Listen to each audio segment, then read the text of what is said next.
Graça e paz.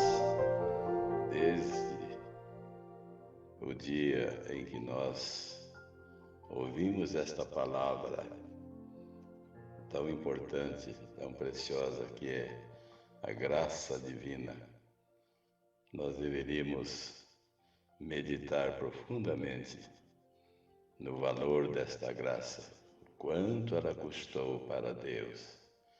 O preço foi elevado. Nós não podemos imaginar o quanto Deus pagou por liberar a sua graça divina, pois no começo Ele instituiu a sua lei com justiça e com direito, para que o homem cumprisse a lei e assim agradasse ao Pai e fosse tornado justo ao cumprir a lei dada no Monte Sinai. Mas acontece que Deus sabia de antemão que ninguém, nenhum ser humano, por mais correto que fosse, por mais perfeito que fosse, ele poderia cumprir a lei nas suas exigências. A lei, então, foi dada por Deus por dois motivos principais, como sabemos. Primeiro, é para que o homem compreendesse e entendesse a profundidade do pecado, como o pecado afetou a Deus profundamente. A desobediência no Éden foi algo que feriu a Deus profundamente.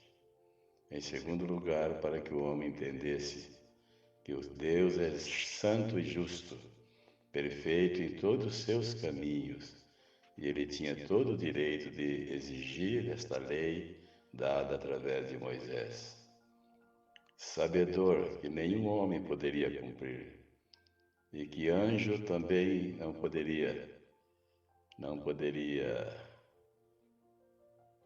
cumprir, porque a lei não foi para os anjos, a lei foi para o homem, foi dada ao homem na terra. Então Deus elaborou um plano que deveria naturalmente incluir Ele mesmo no plano, Ele mesmo na pessoa de um homem, de uma pessoa do seu Filho amado, que Ele gerou, ou que desmembrou-se dele, porque Jesus era Deus feito carne, feito homem. Eu e o Pai somos um, ele disse várias vezes. Então Deus teve que elaborar um plano profundo chamado graça divina. A graça custou caro, custou muito caro para o Pai, para Deus. É só fazer uma comparação entre o Moriá e o Calvário. No Moriá, o pai Abraão, obedecendo a ordem divina, ia oferecer o seu filho em sacrifício vivo. Isaac já estava deitado sobre a lenha. Abraão, com o cutelo na mão, pronto para obedecer fielmente ao seu Deus, porque ele é o pai da fé, a fé que obedece. Quando Deus bradou lá de cima: não firas o menino, agora sei que temes a Deus. Deus já sabia que Abraão temia a Deus, a ele mesmo, desde o princípio, quando chamou, e ele obedeceu, sem saber para onde ia, sem ver ao Deus que o chamava, como era costume da idolatria deles, ver o Deus que eles adoravam. Agora uma voz de um Deus invisível, porém real, um Deus Espírito, falando com ele.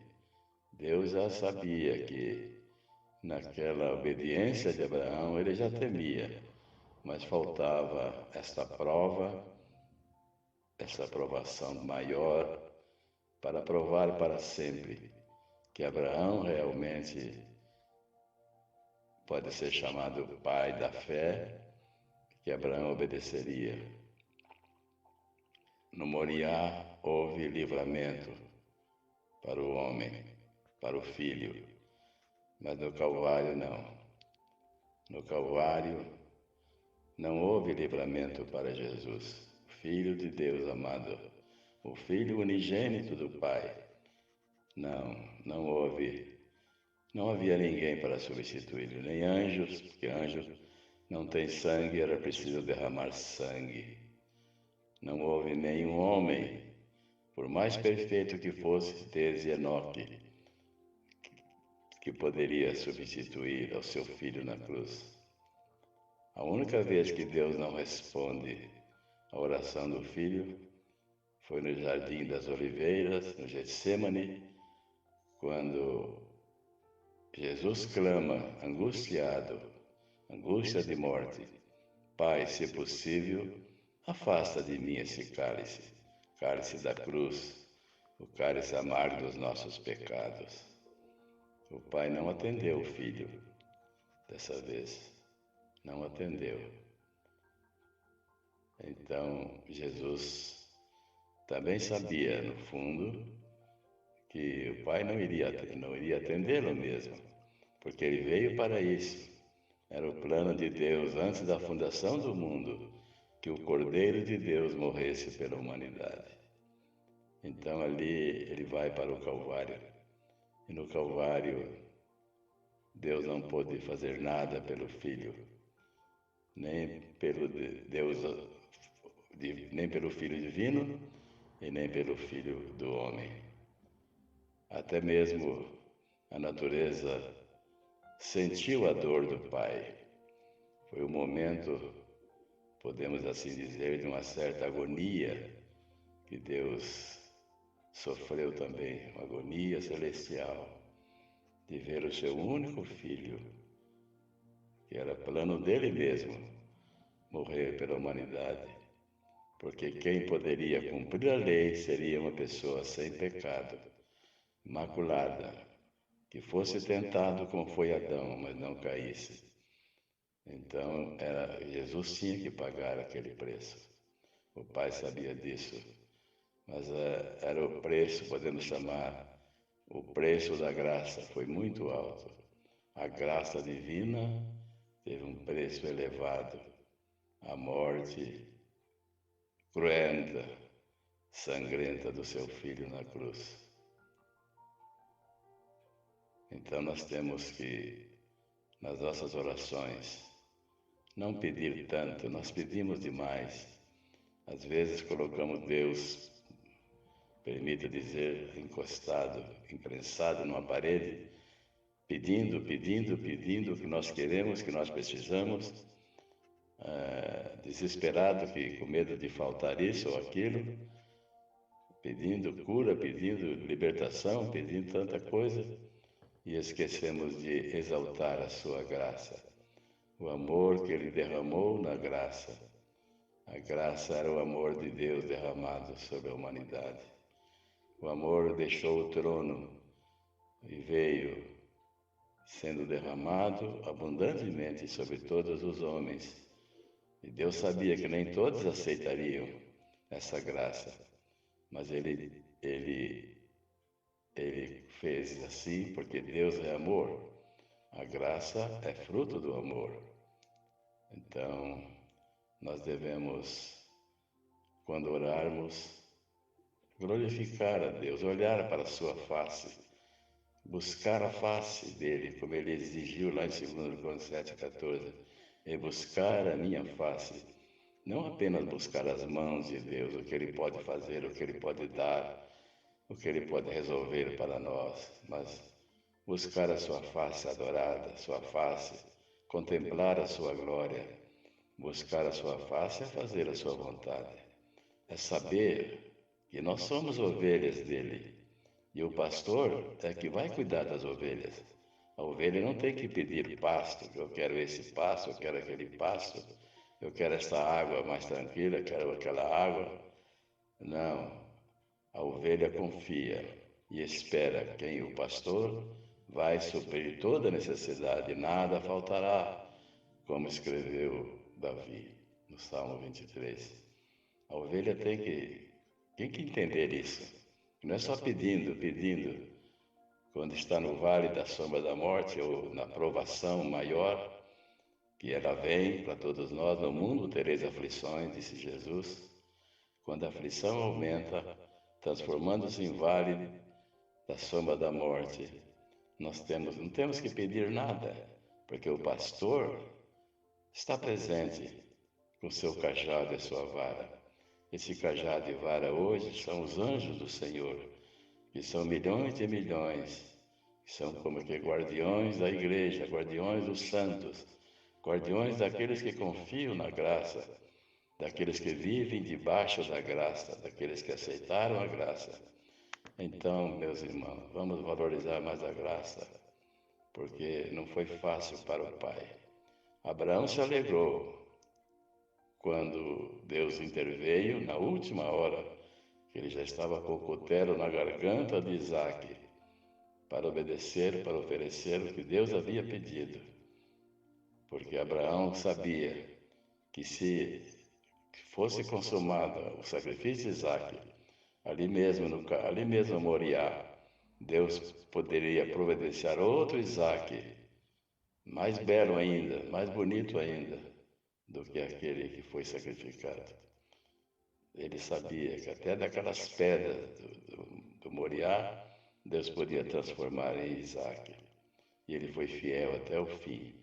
E ele se alegrou quando houve a intervenção divina, quando ele abraça o filho, podemos imaginar como ele ria de alegria, como ele sorria de alegria, como ele gritava de alegria, vendo o carneiro preso no arbusto ou no espinheiro, pelos chifres, ele toma o carneiro e coloca no lugar de Isaque. Para Isaque, para o filho de Abraão, houve livramento. Houve um carneiro que substitui. Mas para o Filho de Deus, Filho amado do Senhor, Filho querido do Pai, em outras palavras, o próprio Pai, não houve livramento. Não houve ninguém que pudesse tomar o lugar de Cristo naquela cruz sangrenta. Ele tinha que sorver o último restinho do cálice amargo dos nossos pecados, das nossas misérias, das nossas iniquidades. Ele foi fiel até o fim. Então, como é preciosa a graça divina, como nós devemos agradecer muito mais a graça. Não pedir tanto, descansar no Senhor, entregar. O Senhor não é nosso, nós somos servos, não senhores, para estar exigindo alguma coisa de Deus. Temos que entregar, temos que esperar que Ele vai cuidar daquilo que pode faltar. Porque nada faltará, na verdade, porque Ele é o pastor de nossas vidas. E como pastor, Ele vai cuidar de tudo, conforme eu já disse. Então, amados, mudemos as nossas orações, não só pedindo, porque é preciso contemplar a face de Deus, é preciso agradecer mais, louvar mais, adorar mais, porque Ele sabe que nós precisamos. Ele sabe, aquele que cuida das aves do céu, aquele que cuida dos filhotes, das crias no campo, no mato, aquele que providencia todas as coisas. Ele sabe tudo a nosso respeito, sabe tudo que nós precisamos. E na hora certa Ele prepara os pastos verdejantes. Na hora certa Ele prepara as águas tranquilas que precisamos. Na hora certa Ele nos guia pelas veredas de justiça por amor do Seu nome. Na hora certa prepara uma mesa farta, ou já preparou, mesa de frutos e dons do Espírito, principalmente os frutos mais doces, frutos espirituais, estão nesta mesa. O inimigo contempla a mesa perante o inimigo, só que ele não pode participar da mesa, ele está excluído para sempre. mas nós temos a mesa preparada para nós. Então, vamos agradecer a mesa que Deus já nos deu.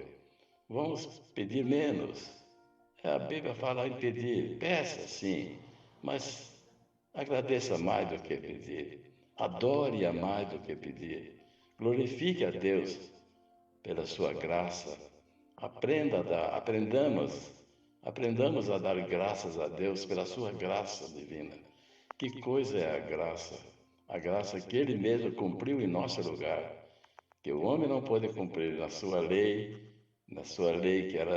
que era direito dele exigir aquela lei através de Moisés, que ninguém cumpriu, nem mesmo Moisés pôde cumpri-la. Então, ele cumpriu por nós, instituindo a graça em lugar da lei. Graça bendita, graça gloriosa, graça inaudita, graça eterna, graça redentora, que nós devemos agradecer sem cessar, por esta graça que nos salvou, que nos remiu, que nos livrou da perdição eterna. Amados, Deus não poupou o seu Filho amado. Foi um momento, eu acredito, de agonia no céu, uma agonia celestial do Pai, ao ver o Filho esvaindo-se em sangue naquela cruz ali no Gólgota. Foi um momento difícil para o Pai, mas ele mesmo sabia, ele mesmo já vinha sofrendo isso desde a fundação do mundo, conforme está em Apocalipse, porque ele já viu seu Filho, o Cordeiro, oferecido em nosso lugar, antes mesmo do mundo existir, porque para ele tudo já aconteceu. Não há passado, nem presente, nem futuro. Tudo é presente para ele. Então, louvado seja Deus pela graça bendita, pela graça gloriosa que Deus nos agraciou e nos salvou e nos perdoou e nos transformou em filhos de Deus. Bênção que nem os anjos têm esse direito. Os anjos, apesar de seu poder, sua posição espiritual, eles são apenas criaturas e nós de criaturas fomos transformados em filhos de Deus pela fé, ao crer em Jesus, ao aceitar essa graça bendita. Louvemos a Deus muito mais, adoremos muito mais e vamos pedir muito menos, porque Ele merece isto. É do pastor Alcelino, para a glória de Deus. Amém.